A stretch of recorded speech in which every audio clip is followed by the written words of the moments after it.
like you just mentioned, there are all kinds of accidents taking different kind of forms, and it's better that we prepare ahead. So thank you for the workshop. I think it's going to be useful for everyone. And now I'm going to give a short introduction about Zheng. He joined ISI as a volunteer in 2011. And since then, he's been helping Stevens Institute of Technology campus, international students there. And he himself founded Genesis Research, a consulting firm that's focused on market intelligence of the US mutual fund industry.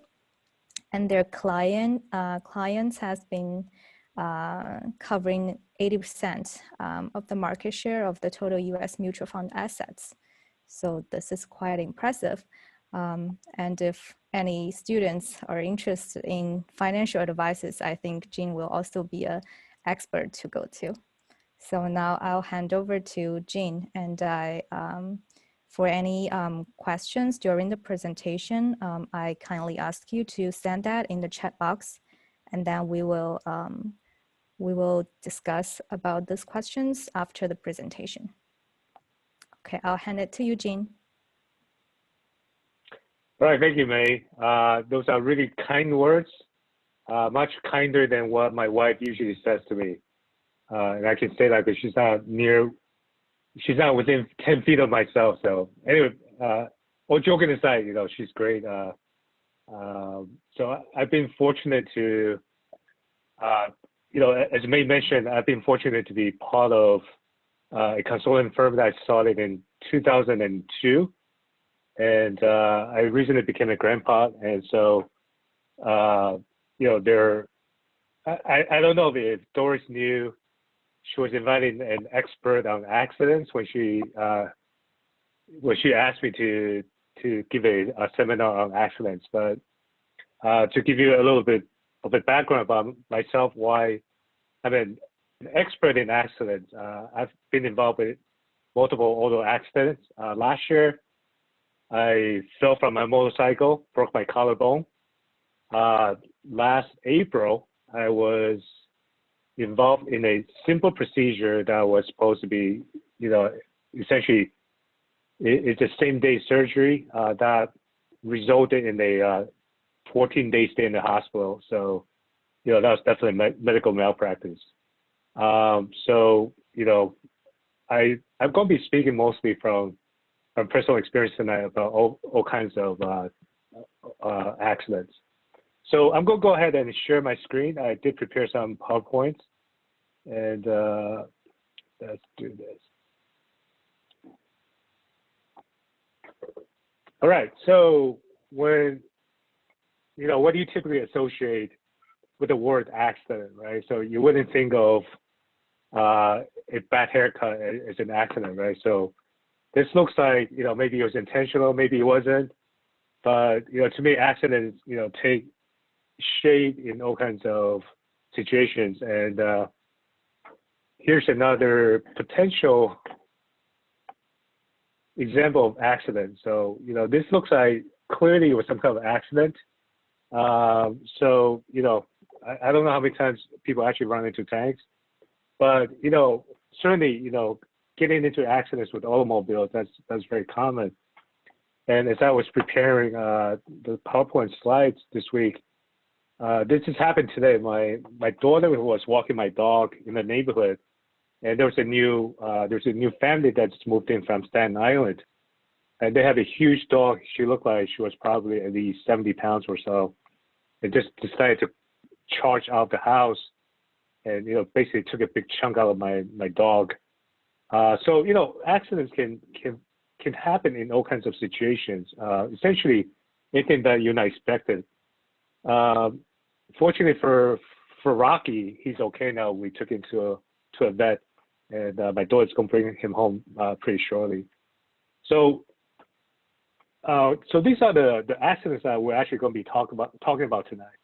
Automobile accidents, you know, falls in a public place, and, you know, medical accidents.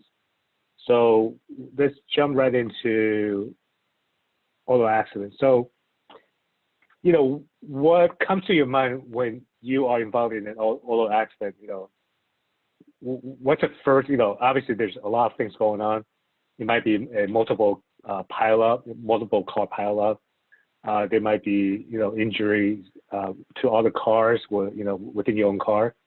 So there's all kinds of things going on. You know, what I know everybody's muted, so you know. So I remember my first accident. I was so frazzled, I didn't know what to do. Right, I just stood there, and you know, and I was involved with a person that didn't quite speak English that well either.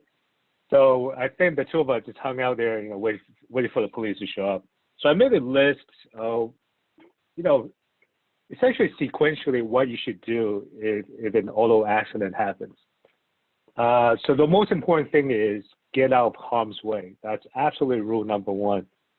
So, you know, to give you an example, the last time my daughter got into a car accident, it was because some guy ran out of gas in the middle of the highway, and he tried to pull off to the median in the middle between the two directions of traffic. He didn't quite completely pull the car off into the median. So what happened was and the problem was, you know, he was coming off a bend. So by the time my daughter saw him, she had no place to go but to rear end him. And you know, luckily for my daughter, she basically did 3 donuts on the highway, and she wound up completely off the highway in the median, kind of what the guy should have been. So luckily for my daughter, she was okay. So, and once you get out, you know, once you get into a car accident, the number one rule is to get out of harm's way. Then, you know, there are other things to do, like taking videos, pictures of the incident. You have to phone the police, but before you phone the police, you have to figure out where you are. It's always a good idea to notify your family and friends, especially if they're nearby. There are all kinds of reasons to do that. And obviously, you need to fill out a police report and exchange driver's license and insurance information. And lastly, you know, obviously, if the damage to the car is sufficient enough, you actually need to call a towing company. So let's talk about the first thing to do. So if an accident took place in a road like this, right? Obviously, there's not much visibility, and by the time the car sees you, you know, he might be out of room to maneuver. So if you are in a car accident, a safe place. So that means, you know, pull your car over to the shoulder if it's possible, you know, out of the traffic. If your car is behind a bend like the previous picture, be extra careful. So getting back to that example of my daughter, so after my daughter rear-ended this guy who could not pull the car into the median, as soon as the state trooper was pulled over, he himself was almost run over by a car that was behind him, simply because it was coming around a bend. Again, you know, so, you know, by the time you see that state trooper, you know, you're maybe a split second away. And, you know, number 3, if your car is run out of gas, you got to either pull up to the shoulder or into the median strip. There's no other way around it. So, you know, if it makes sense, you actually want to, you know, protect yourself with a car that's pulled over. So meaning, you know, put yourself between the traffic and your car. So, you know, your car, if somebody's coming around the bend and, you know, maybe they'll just hit your car, they won't get into hit you personally. The other thing is, you know, I've seen this, you know, you get into a car accident and the person or persons from the other car that get out, they're all angry. They're so mad. You know, they want to, you know, they want to show you some business, right? You know, just avoid all kinds of confrontation. You know, the cops on the way, help is on the way, your family and friends are on the way. So avoid any kinds of confrontation with you know, with these angry drivers. So that's the first thing, to get out the harm's way. Secondly, take videos, pictures. You know, we're a generation of selfies, Instagram, Snapchat, WeChat, Facebook, Twitter, you name it, right? So there are instances where, if it's safe, right? Try to take some 360 videos or pictures, especially if someone's running a red light and, they run into you. It is possible that you can take a video before the light changes, for example. So you also want to take crystal clear pictures of damages to your car and the other car. Again, try to protect yourself from, from stuff. So in this case, some videos with some pictures might avoid, the other party filing phony claims of physical injuries. So when my daughter got into a car accident, later the other party claimed that, they were physically injured or whatever, which turned out to be false. So, as much as possible, you want to gather evidence. So evidence in this case would be pictures or videos. Okay, get location, right? So if you're in local traffic, it's pretty simple, right? Go to the nearest intersection. You can take a picture of the street signs, right? So coming from Hoboken, right? So it's either Washington Street or whatever street. So take a picture of the street signs. But if you're on highway in the U.S., all the highways are really well marked by the mile markers. So most of the time, you are within pretty short walking distance of a mile marker. And as you can see, I've included a couple of mile markers on the bottom of this slide here. For the most part, the mile marker actually have decimal points. So the thing to note is what highway you're on, and secondly, which direction you're going. So the highways in the U.S. are either northbound or southbound, eastbound or westbound. So in this case, this person is traveling southbound on I-35. I apologize, and the mile marker is 103.5. So when this person calls the police, they would say exactly that I'm traveling southbound on I-35. The mile marker is 103.5, and the police knows exactly where you are. So this is really important to note the location where you are. So once you get on the phone with the police, I'm going to say call 911, because when I was traveling in China, I found out, they don't use 911. They actually use 119, right? Is that correct, Doris? Just nod your head. Is correct. So different countries have different digits that you dial. So just a reminder that in the U.S. it's 911. First thing to do is you want to report location. We just went over that. You also want to request an ambulance if it's necessary. So obviously, when I broke my collarbone in a motorcycle accident, I was just stretched out on the pavement. I couldn't move really because I couldn't breathe. Obviously, an ambulance was necessary to get me, to get me to places where they can actually fix me. And if also know the time of call, but given that we all have cell phone now, so all the calls have now timestamps. So but nonetheless, try to kind of remember what time of the day it was. This is very important. Notify your friends and family, because I'm going to go back to my daughter as an example. The other driver was actually pretty hostile. And so when my daughter called me, she was just crying and crying and crying, and I couldn't figure out what was wrong, but I was really nervous. And so I knew something pretty bad happened. Ideally, this is how the conversation should have gone. Dad, I'm okay, but I got into a car accident. So, that's the first thing you say. I'm okay, if there's no injury. So you want to first specify your state, right? So you're okay, I'm okay, but I got into a car accident, right? But if you're not okay, let's say it's not that bad. Say, hey, I have some minor injuries, but I'm okay. and I just got into a car accident. So that's the first thing to say. And your family and friends on site can help a lot, right? So as soon as I arrived on site to where my daughter was with a car accident, the other driver backed off, right? He was like a big, tough guy, you know, ready to rearrange my daughter's face. But, you know, when I showed up, you know, then that kind of settled some tension. And, you know, I reminded him that nobody was hurt and it was actually his fault, right? So then he calmed down. So the other thing about family and friends is, you know, they can help gather your belongings and, you know, other type of emotional support on site.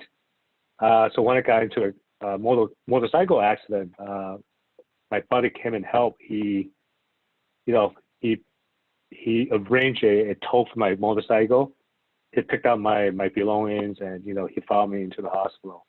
So if it's possible, if there are friends and family nearby, it's very helpful to, you know, to get them on site.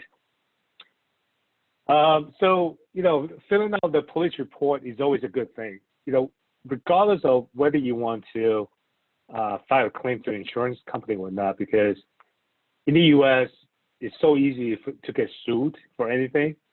So you always want to have a police report as a backup.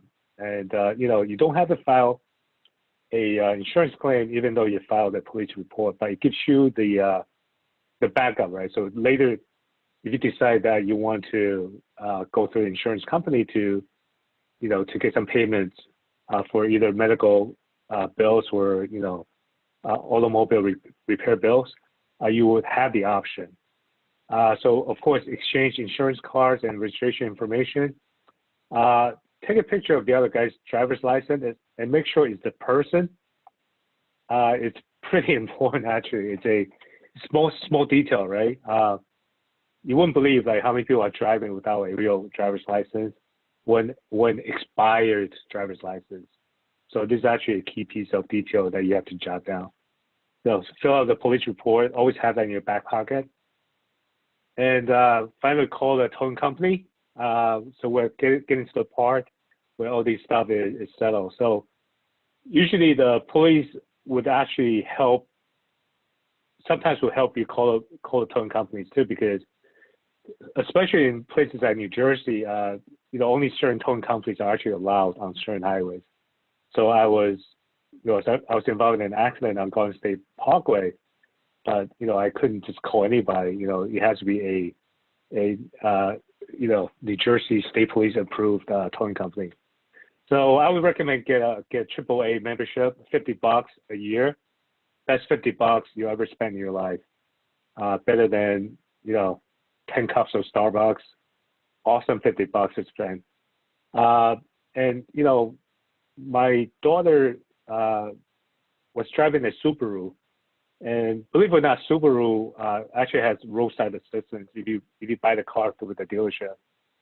So we wound up using the Subaru roadside assistance. So they basically towed it to a Subaru center. So it's pretty easy. You know, there are certain things that are pretty easy in the U.S. So towing is one of the easiest things in the U.S. So fortunately, you know, this is one of those things that you don't really have to worry about in a automobile accident. All right, so let's talk about prevention, right? Prevention is actually the best thing to think about, you know, in terms of, you know, dealing with accidents, right? You know, accidents are unfortunate, and the reason why they're accidents is because you don't expect them and you don't plan for them. So, but there are ways to, you know, to help you prevent automobile accidents. So there's some situations like, you know, if you're driving eastbound in the morning or westbound in the afternoon, there's going to be sun glare. You know, be careful. Always have, you know, sunglasses, and you know, obviously bad weather. If you run out of gas, if there's potholes. So I made a list here of things that would help you out in terms of avoiding accidents in the future. The number one rule is don't text and drive. You know, I have to come clean. I've rear-ended a truck when I was in a rental car. So I was on a business trip and it was raining. So I was running late to the meeting. So I was texting the person I was supposed to meet with saying, hey, I'm stuck in the traffic in the rain, I might be 5 minutes late. And so I was texting the guy, the truck, the 18-wheeler before me, all of a sudden just stopped, right? Because, again, there's traffic. And I just, boom, slammed into his back. He didn't even notice because it's an 18-wheeler. I was hoping my accident, my damages weren't that bad because, I didn't run into him that badly, maybe 10 or 15 miles per hour. But because he was a truck, an 18-wheeler, so I started driving again.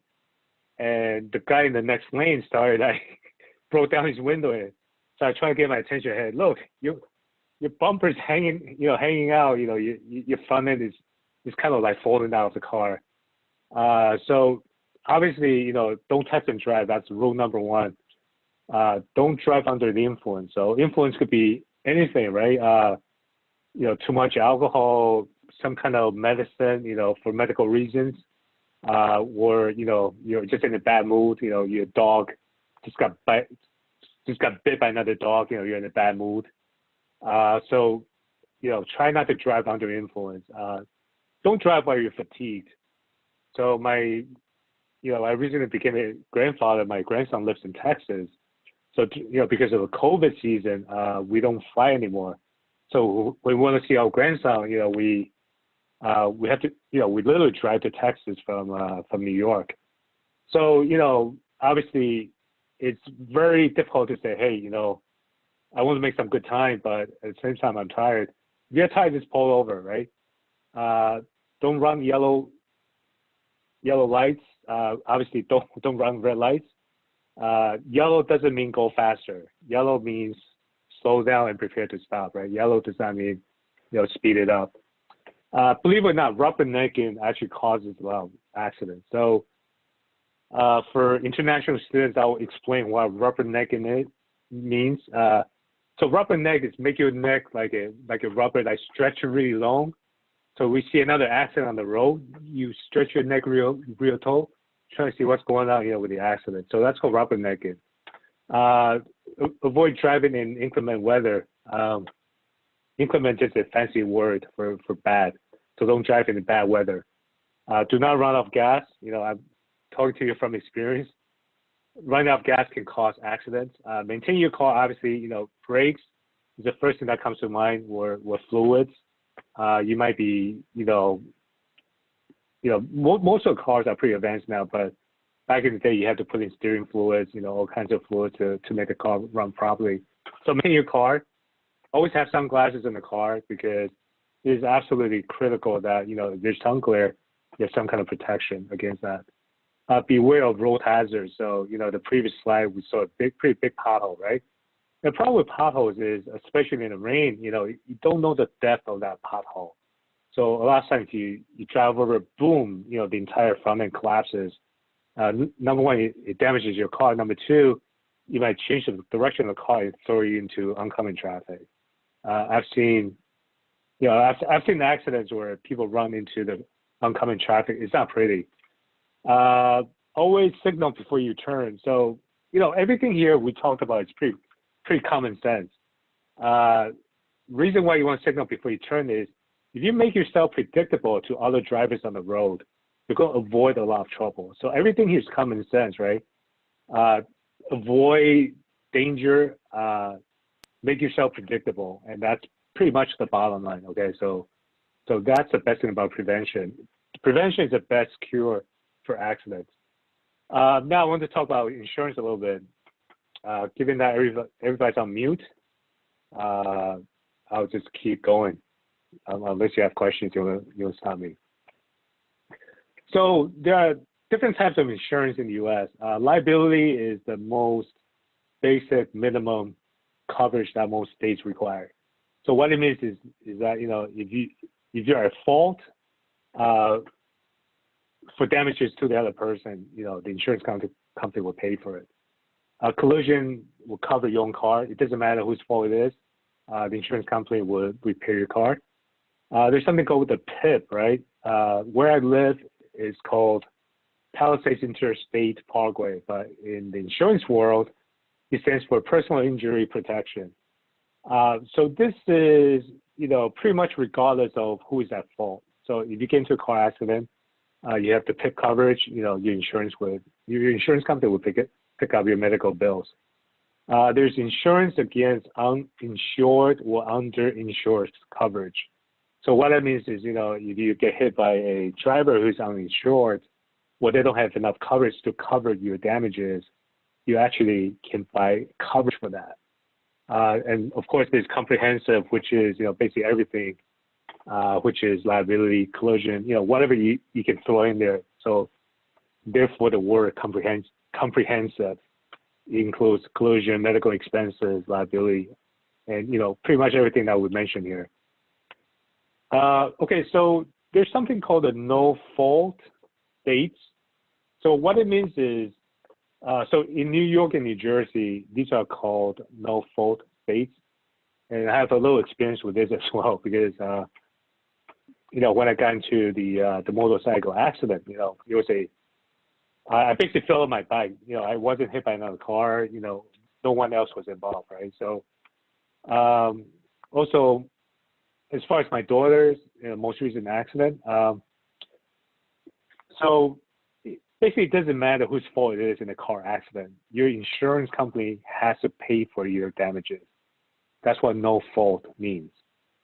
So if you go into a car accident,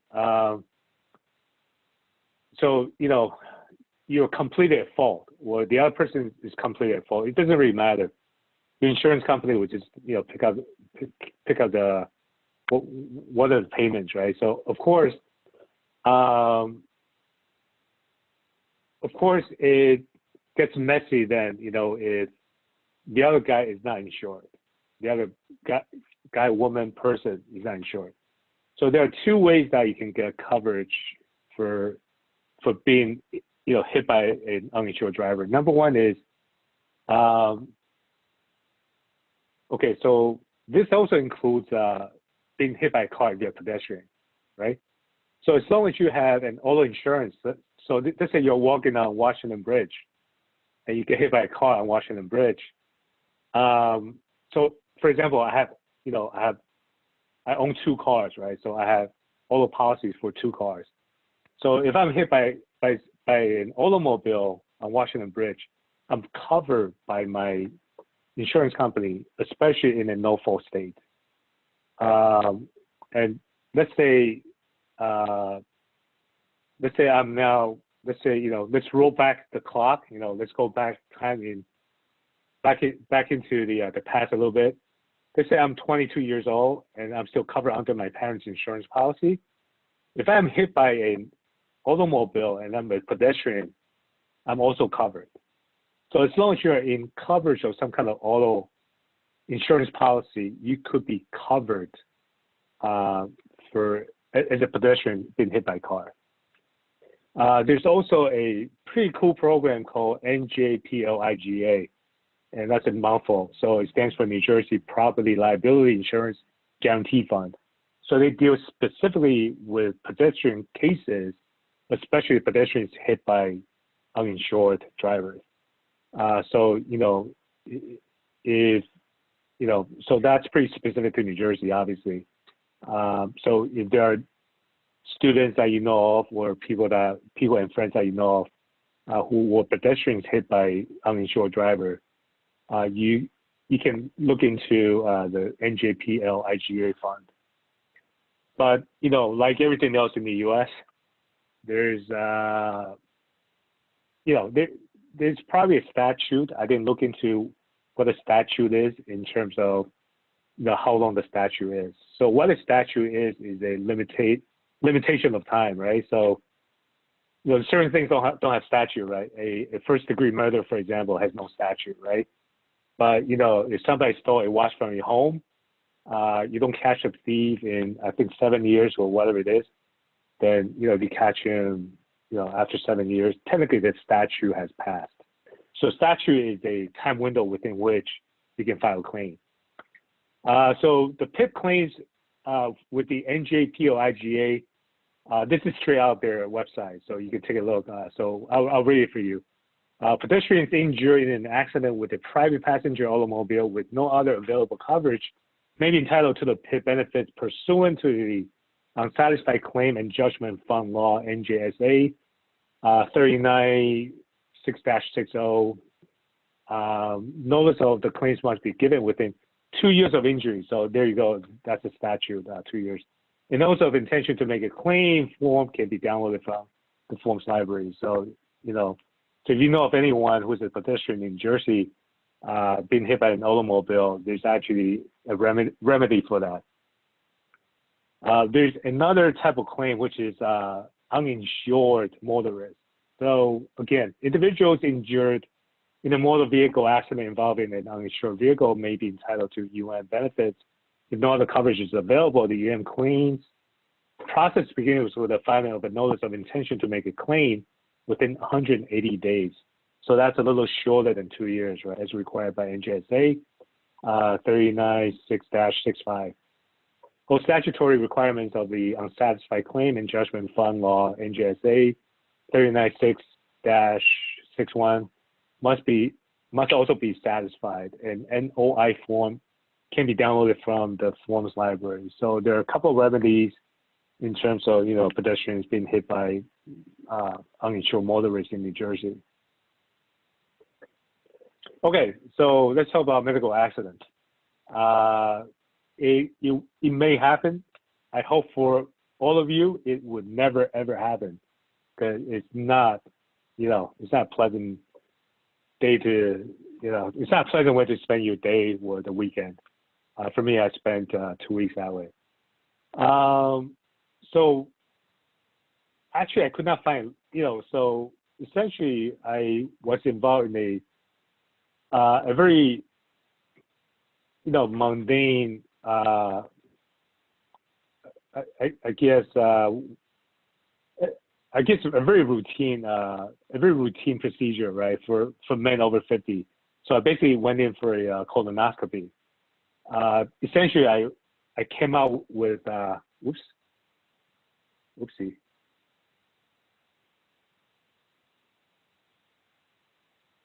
So essentially, I came out with a perforated colon, which is a big difference, right? So essentially what I had to do was cut my belly open, about 12 inches long, took out my organs, washed all my organs, and then put them back. And they couldn't sew it back because the cut was so long and so deep. They basically just left it open for it to heal by itself. So by the time the cut healed, there was so much scar tissues that some of my intestines were actually attached to the belly. So it was pretty nasty, So I went in for a very, very routine procedure. I wound up in the hospital for 14 days. You would think that's a slam dunk, to find an attorney to represent me, in a malpractice suit, right? I still have not found an attorney who's willing to take my case, even though I think it's a slam dunk. The reason for that is most, malpractice attorneys don't interested in potential big settlement cases, right? So, the fact that I was pretty healthy, I recovered right away, and I actually managed to get myself into a motorcycle accident five months later. They're like, you're not a good case for us. So actually, essentially, I don't have a remedy, for that malpractice because no lawyer would take my case. And another reason for that is, most patients actually have to sign a waiver before a procedure or an operation. And, there's some difficulty to prove the malpractice as well. So for that reason, it's pretty, unless something really bad happens to you, for the most part, it's actually pretty difficult to initiate a malpractice lawsuit. So I would suggest, do a lot of research on the doctors, be careful, ask a lot of questions. The irony for me is that I actually interviewed 5 doctors before I settled on this person. And he turned out to be, the one doctor that, that sent me to the hospital for 14 days. So some other things I'll talk about. So faults in public places, right? If there's a case, you have to, again, file the claims right away. So again, there's a statute of limitation. So basically you have to explain why the agency was negligent and how the negligence caused your injury. And then finally you have to prove, your financial and other losses due to the injury. So these are, essentially the how you build your case. And I would say most public places are, well protected by, by the laws, unless it's really gross negligence, right? So for example, you're walking to the city hall and each step of the city hall is like 2 inches of ice on it, right? Unless it's that kind of gross negligence. Usually it's pretty hard to sue the city or, most public places. But again, your only remedy in cases like faults in public places is essentially just, seeking recovery of damages, to make you whole, either financially or other means. Again, you have to find a lawyer. Unfortunately, again, I'm not a legal attorney, I'm not a counsel, and I'm certainly not an expert in fault in public places. But if it's really difficult to pursue a malpractice lawsuit, it's probably pretty difficult to pursue some kind of lawsuit, by falling in public places. You probably have a better shot, getting burned by a hot cup of coffee in a McDonald's and, suing the U.S. government for falling on one of the parks, or one of the steps. Okay, so this is my presentation tonight for for dealing with accidents. And, accidents will happen, right? So one of the expressions in the U.S. is, there are two things that are certain in life, right? Death and taxes, right? I would add a third, accidents, right? So I don't think anybody can go through their entire life without going through some form of accident. So then, so what the important thing is, how do you deal with accidents? How do you remedy, your damages or losses in an accident? So that's kind of what we focus on tonight, how to get you through these unforeseen, unfortunate circumstances. Okay, and I want to thank the Rutgers crew for inviting me tonight. I think I've used up my 35 minutes. Well, thank you, Zheng, for the presentation. I think we really covered a lot of different accidents and really in deep. So here I have few questions in the chat box for you. The first one from David Manon. In regards to rubbernecking, many drivers in New Jersey will do this if there is an accident on Parkway or Turnpike. Do you have any advice for avoiding an accident when other drivers are rubbernecking? Yeah, so my answer is actually pretty simple. Again, most of these accidents can be avoided with a little bit of common sense and good behavior. So when I see an accident, I don't take my eyes off the road. I just drive actually extra carefully, knowing that people are going to be rubbernecking and they might even slam on the brakes to get a better picture. Even I've seen people taking pictures of accidents or even videos. So I would be extra cautious when I'm approaching accidents, just knowing that people are going to be rubbernecking. And it's kind of annoying because it slows down the traffic for me. I'm always hoping to, get to places faster, not slower. Okay, another question is from Doris. She says, if I'm to call 911, how do I gather my words? Should I say, like, dear officer, I just had a what accident at what location? Could you please come down as soon as possible? Yeah, so, it's kind of like calling your family and friends, right? We're writing a newspaper article, right? you want to put the most important information to the front, right? So 911, you know, dispatchers say, hey, you've reached 911. How can I help you, right? You say, I'm in a car accident, right? So that's the first thing to do, right? You want to convey, you know, why you're calling the 911. I'm in an accident, and here's my location, right? If you want, you could also say, but I'm okay, right? So the same thing, you know, the same information that you convey to your family and friends, you have to convey to a police officer as well. And you know, hopefully you're not bad enough that you couldn't make the call yourself, but if you're good enough to make the call yourself, you know, I'm in an accident, I'm okay, and here's my location. And you know, of course, if you need ambulance or if you need tow truck, police usually can arrange that for you as well.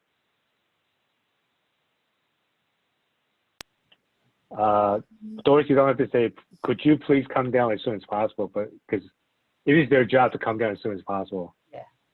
So you don't actually have to say that. But Doris is asking that because she's super polite. And she also used the word, please. Could you please come down? So, Doris, you're pretty awesome. Doris just sent in the chat box, file claims when fall in public means to call insurance company right away? No, so in this case, it's actually filing claims against the agency that owns the property usually. So this is a little different, you know. There are possible cases we can file a claim through your insurance company, you know, your auto insurance. So one of the examples is, you know, let's say you're on the parkway, you got hit by a car, right? So in those cases, you can file a claim with the, you know, with the auto insurance policy. But if you're in Central Park and you slip on the ice, you're basically filing a claim against New York City. And so this would need to be handled through a lawyer. And it would be pretty difficult. I'm guessing it'd be pretty difficult for anybody to take these kind of cases, because these kind of lawyers, they don't make money unless there's a settlement. So, you know, for example, malpractice lawyers, they don't charge a dime until there's a settlement. So when there's a settlement, they'll take 1/3 of the settlement. But so they obviously they will only take settlement if they think it's a case where they can definitely win the case and the settlement's going to be pretty big. Most lawyers now charge about $600 to $700 per hour. So it has to be worth their time, right? I don't think any one of us tonight is making $600 an hour. Not yet for Doris. Well, not yet for me either.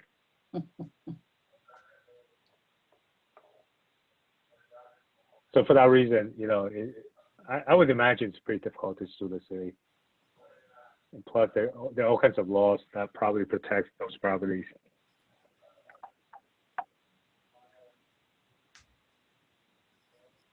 Okay. Does that answer your question, Doris? Okay. Yes, thank you. I see Ethan is here.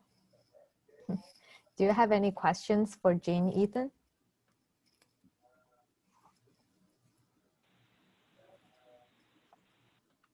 Ethan is muted. No.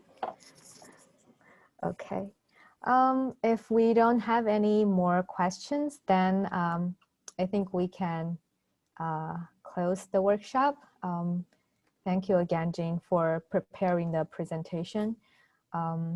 I think with the recording, more students gonna see it. We can even play it with like the new coming international students in the winter. So it's really helpful. Thanks again. All right, thanks for inviting me. You. I had a great time with you guys. Thanks so much. Thank you. All right. Thank you. Thank you. Fair enough.